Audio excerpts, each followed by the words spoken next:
Hello friends, welcome back to She's in Her Apron. Today I'm going to be sharing with you some simple slow cooker meals that you and your family will enjoy.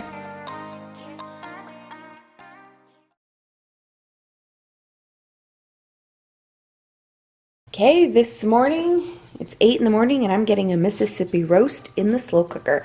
So I'm using a chuck roast today, and then I have about 6 or 7 pepperoncini peppers. And you're going to need about a packet of ranch seasoning. If you don't have a packet like I do, you have one of these containers. It's about 3 tablespoons. We're going to season the roast with some black pepper, and then you're going to use this gravy packet, the au jus gravy. And then with that, you need a half a stick of butter, and I'm going to cube this up. And we're going to get this in the slow cooker. It's going to be so yummy. I'm going to season this with pepper. I combined the ranch and the juice packet just because I like it even. I don't know. Maybe it's an OCD I have. Alright, so I'm just getting this all over that. Alright, now I am just going to start placing the butter down all over this roast. Oh my gosh, this is going to be amazing. So good. I haven't had Mississippi roast in a long time. We're in love with Jana's roast, and I have a recipe on that. I'll leave it linked below. All right, and then just plop your pepperoncinis. Okay, we are going to put the lid on and cook this on high for 6 hours. So I'm taking the roast out to shred it just a bit.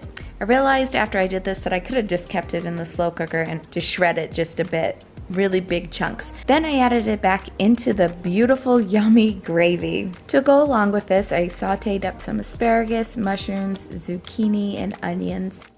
And the mashed potatoes I cooked in my Instapot for 12 minutes. They always turn out so yummy. I do have a video on how you can turn the Mississippi pot roast into sliders. Super yummy and flavorful, so definitely click on the link down below in the description box for that video. So the next recipe, I'm making Swedish meatballs, and I am using some fully cooked home-style meatballs. They're still a little frozen, but that's okay. I'm gonna get these into the slow cooker. This bag is 3 pounds, so this will feed everybody, along with if I'm gonna do pasta or mashed potatoes. We haven't quite decided yet. So it'll be a surprise for you and for me at the end of this. So in this bowl, I'm gonna make the sauce, and it's a can of cream of mushroom soup and 2 cans of beef broth. Whisk that together. We're gonna add a teaspoon of garlic powder.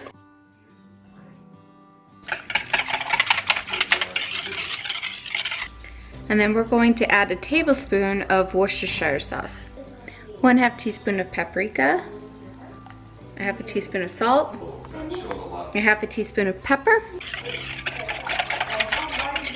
So we're gonna pour this all over the meatballs. This is going to cook on low for 4 hours. And then after that, we'll add in the sour cream.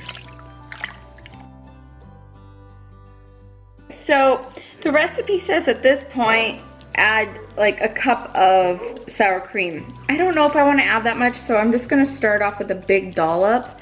And then I've already tasted one and it tastes amazing. So I'm just gonna put a big dollop and then go from there. Yes, I like only that big dollop. I tasted it and the sour cream taste would be too powerful for me and my family if we did a cup. So that big dollop will do. I think I'm gonna toss in, I wish I had fresh parsley, but I don't. But I'm gonna put some dried parsley in and mix it in with this. I'm gonna put this on low, and I'm gonna start on the mashed potatoes and the vegetables, but this tastes amazing. Here we have it, the Swedish meatballs ready to go. We have mashed potatoes that we made up in the Instapot, 12 minutes. And we have asparagus, mushrooms, zucchini, and squash. Ooh, yummy. Will you look at that? It's so steamy and good. There you have it, slow cooker, Swedish meatballs, and the family can't wait to dig in. Next up, we're gonna make cornbread in the slow cooker. From the Easy Freeze Slow Cooker Cookbook, I love this thing. I've shared this with you tons of times. I'll leave a link to it down below. We are going to make their cornbread. And yes, you can freeze the batter and use it later, but today I'm going to make it straight, fresh, right now. So I have my slow cooker on high and it's starting to melt 2 tablespoons of butter.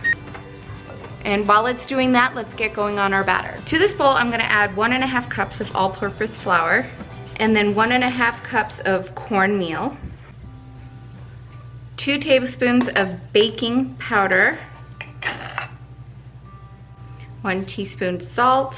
Then you're gonna need 2 cups of buttermilk,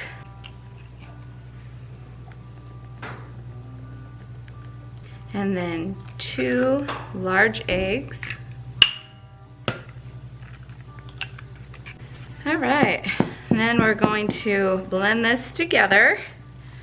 And then when it's all blended, you can put it in your Ziploc bag or your container and freeze it. How cool is that? And then you're gonna do the same thing here with the butter on the day you go to cook it up. So we're having a meal tonight where the cornbread will go really good with. So 2 hours it will cook on high and it'll be done just in time for our dinner. Have you ever done cornbread in your slow cooker? If you have, let me know and how it turned out and what your recipe is. And have you ever frozen batter before? I haven't.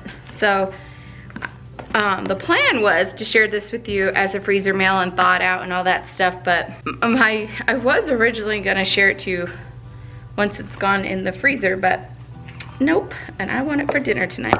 Okay, maybe this will melt faster if the cover's on. So once the butter is melted, we'll pour in our batter. I'm gonna be sharing in an upcoming video my kitchen appliance, like essentials and equipment, so that's coming up.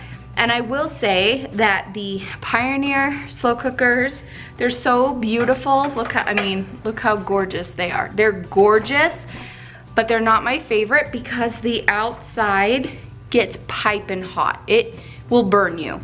And if you have small children, that's scary. Well, that's even scary for me.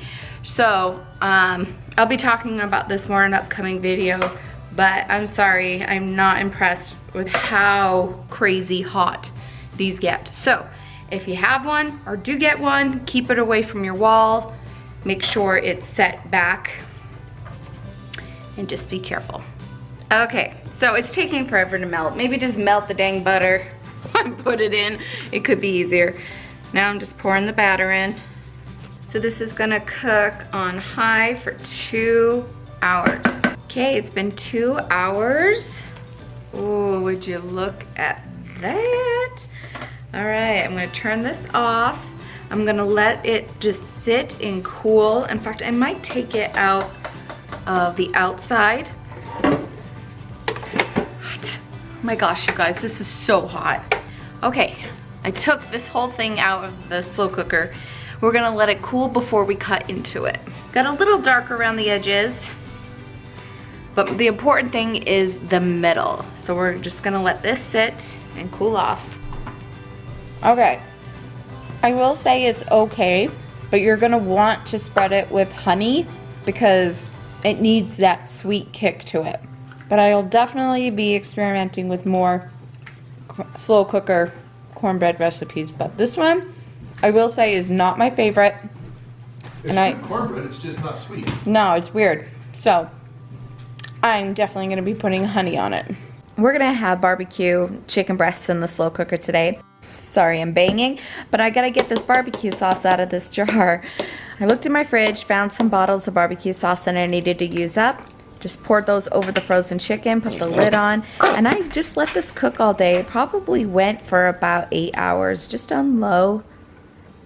And then while that was going, I made some Jell-O, strawberry Jell-O, and I pulled out the sweet kale salad that we got from Sam's Club. And that was our dinner tonight. Put a little bit of Cool Whip on top of the Jell-O. So yummy. Friends, thank you so much for tuning in and watching. If you make recipes similar to these, what do you do? What do you add? What do you take away? Or what are just some of your favorite slow cooker meals? Thank you so much for joining me, and we'll see you soon. Bye.